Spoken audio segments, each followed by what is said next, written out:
So many of you will remember this guy and this guy. This is one of the cheapest, best mini indoor RC drifters out there.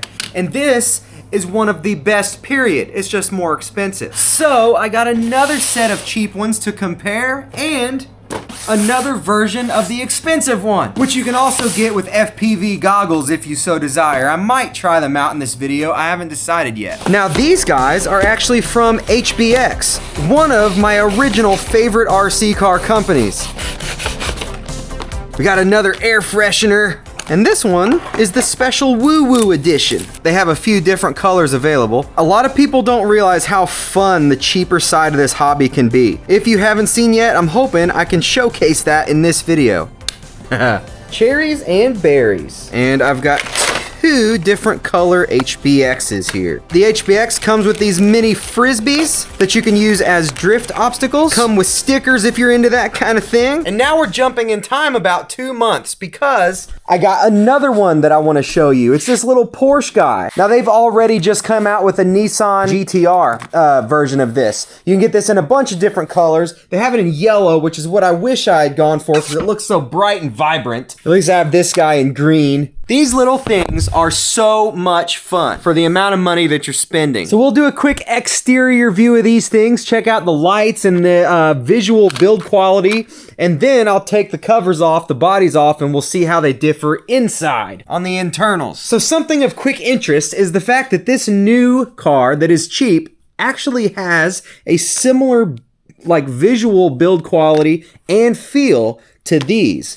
These are quite a bit more expensive. I did a little bit of a practice run and dropped it off the bench and broke the wing. I've got it glued together. See, this one's creeped up in price a little bit, and that gives room for these new ones to shine because they are less, and maybe they're just as good, maybe they're better, maybe they're not, maybe these are worthless, I don't know. That is why I'm here. So let's figure it out. Now the first thing that you'll notice is the weight difference and just the overall quality feel in your hands. These are heavier and have a more solid feel to them. So first off, these two HBXs actually come with little frisbees that you can drift around. The Porsche here, which of course, like I said, now you can also get as a Nissan GTR, comes with drift cones. And these guys you have the option to get with FPV goggles. Just make sure if you do use these goggles that you're not standing near cliffs or enemies. Of course, all of these come with plastic drifting tires. That's really where you have the fun with these things. But all but these HBXs come with rubber tires as well if you just want to drive around not drifting. They also all have gyros to help with handling. This police car is pretty much the same as this model, which I have featured before. The only difference is it's a little bit narrower, and you can get it with or without the police livery and the flashing lights. Both of these have other color options. So this guy here, which you can get in, I think they have 10 different body styles for it now. This is the Skyline R34, but I've taken these apart on camera before and shown the insides. The only issue I've ever had with these, it was with that one, was that once you open this up and take a few screws out, the gears are exposed, and I've had some grit and little bits of debris get in there and clog them up. And that's one of the cool things about these I'm going to show you in a second. This one also has suspension on all 4 wheels. These have suspension on all 4 wheels, and they have actual control arms with metal axles, metal wheel cups. Very sophisticated for the tininess that car is. The Lambos have suspension on all 4 wheels. The only one that doesn't are the Jaya Baileys that only have it in the front. And it's definitely a little bit of a cheaper setup. The body of these HBX Lambos are held in with 4 screws. So in here we've got a LiPo battery. It's 100 milliamp hours, little bitty brushed motor, and then it looks like the center drive shaft goes from the rear diff all the way to the front diff right in the middle. You can see those little bitty coil springs. We have an actual steering servo underneath the circuit board here, and a well-made steering system for something so small. I mean, that's better than you usually see on full-size Walmart cars. It does look like those diffs should be pretty well shielded from dirt because there are some actual drive cups in there. These two here have more of a sealed kind of differential. It's like its own housing. I want to show you that. See what we look like under here. 2 screws for that one. Oh,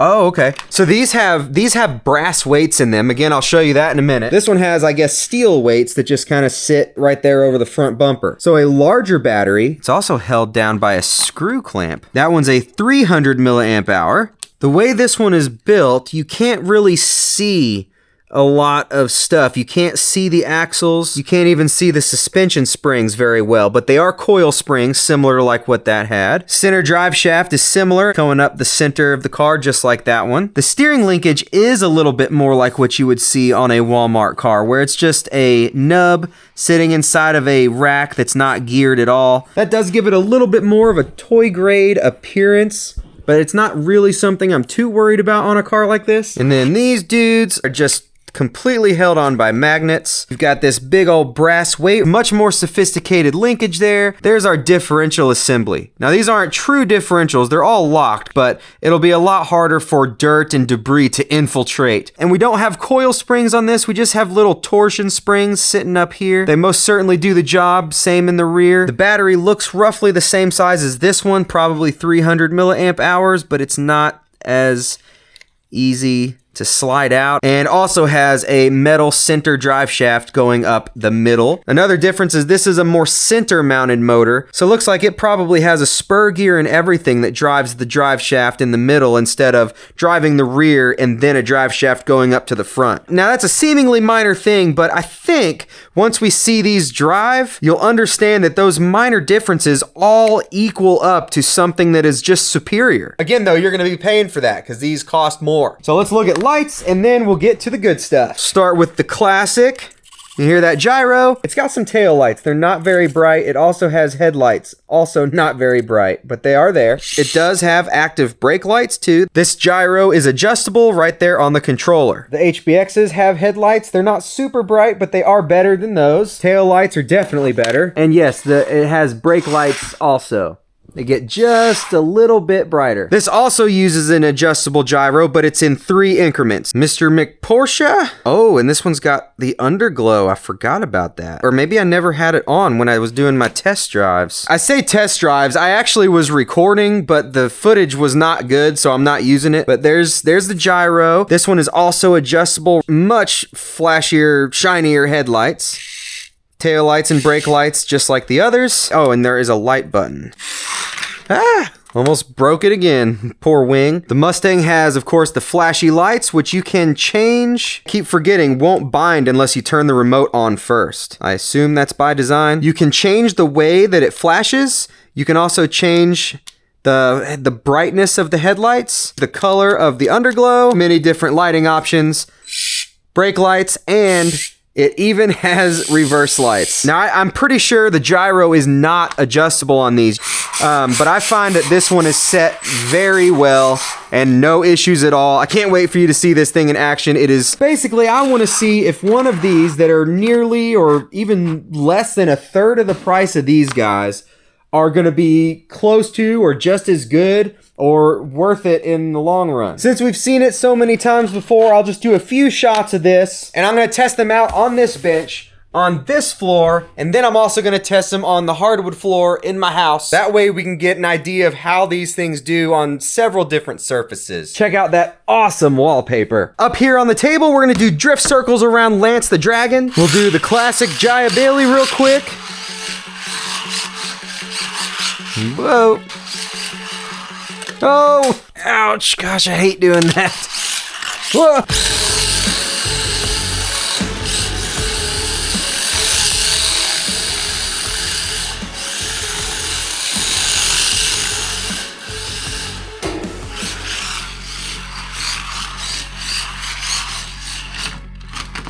Sorry, Lance. The ultimate test will be how well each car donuts around the Octopus.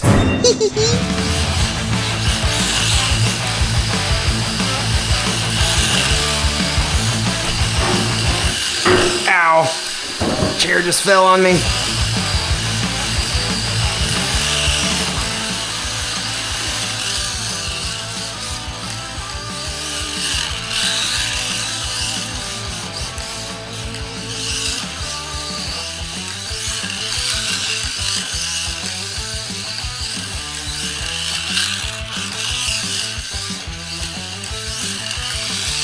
Next we'll go with this purple HBX.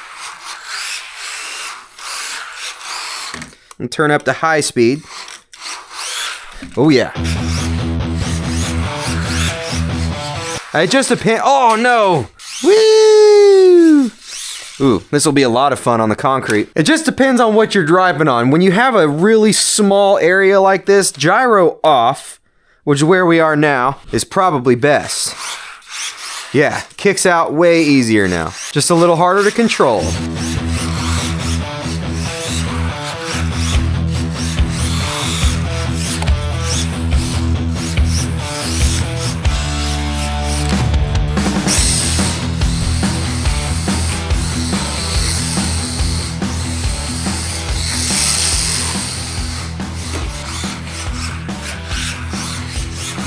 Oh, there we go.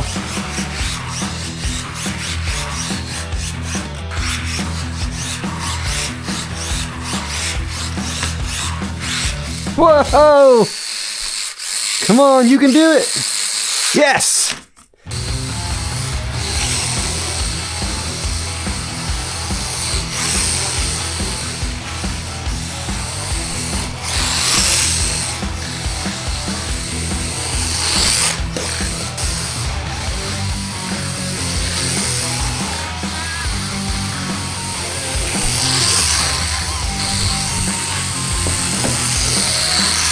Alright, let's do our octopus test now.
Man, you get the hang of this one. It's got extremely smooth.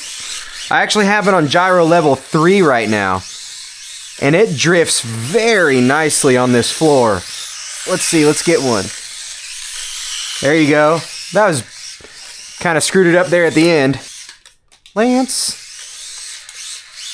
See how you can make it do those tighter drifts like that? It has the power to break it loose. To break the tires loose really easily.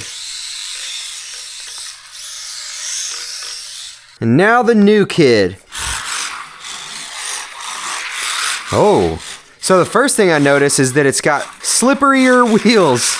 More slippery wheels. And that's a good thing. It's sliding very different. This one's different than those other ones.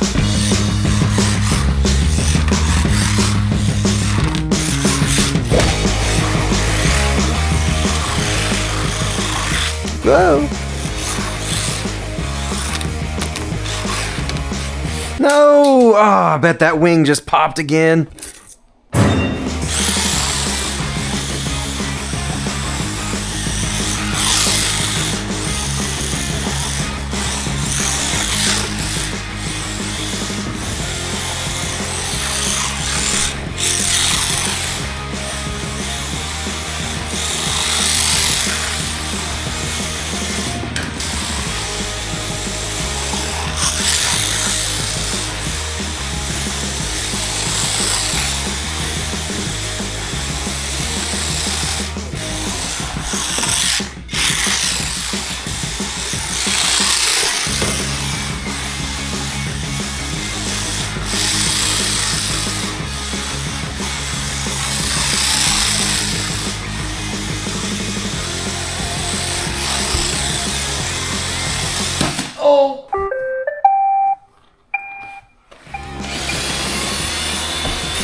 I tried to squeeze in before it hit the wall.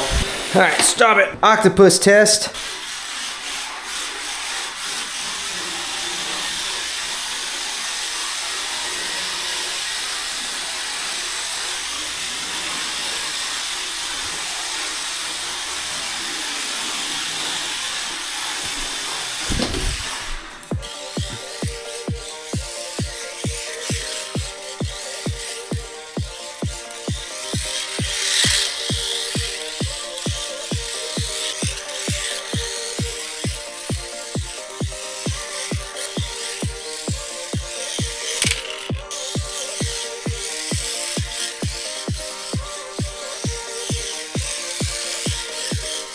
Yep, I like this one a lot. More than likely, this is going to be my favorite of the cheap ones.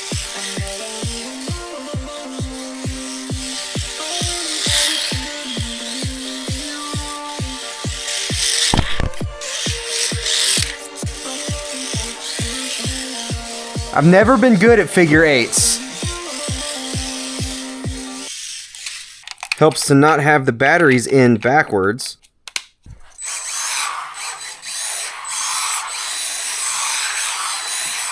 This car has the most powerful motor of all of them, as it should, costing quite a bit more.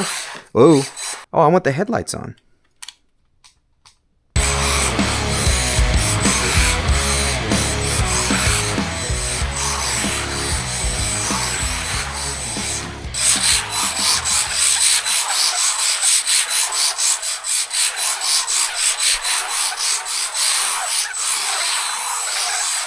I also like how this sounds almost like real tires.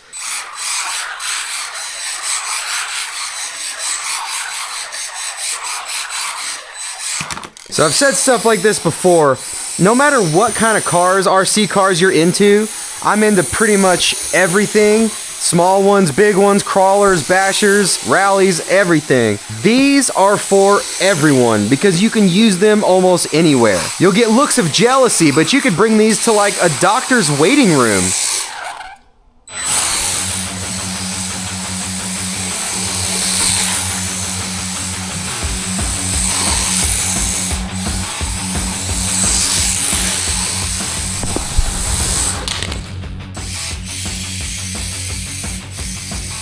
Oh my god.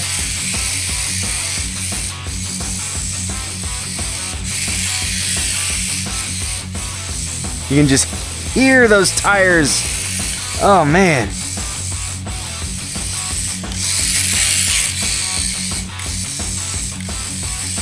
I'm gonna move this out here, make this more challenging because it can do it.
I don't know how else to explain it. The way that they're able to pack so much awesomeness into this size vehicle is incredible. Yes, these are all good, but if you seriously want the best small scale drifter you can get one of these. They are. They're a lot more expensive, like 3 times the price. These are incredible. Now don't worry, all of these are still excellent. And in my opinion, each one of these just marginally, these are equal. But this one just marginally better than these, and these marginally better than these. That's the best way I can explain it. It's still a great car, and they paved the way for this genre of RC car. But it's probably time for a refresh. I'm excited to see what they come out with next. I'm sure they'll have a new line soon. That is a guess, I don't know anything. These guys, they have a similar feel, but I do believe they control better. It feels like they have a little more power, they kick out easier, and they look amazing while doing it, especially if you like Lamborghinis. I think these are the only options for bodies so far. This guy was really good. Best deal, best value, I should say, for the money. Plus several different colors, and now they also have the Nissan GTR. I know for a lot of people, it's gonna be hard to justify that much cheddar for such a small car. It just made for an even better experience. You just gotta spend more money to get there. If you wanna see even more on these, I'll link the video where I compared this and some rear-wheel drive cars right there in the corner. You can click on that, and I've also got this one. This one is really, really good too. This would probably be placed next in line down from these guys.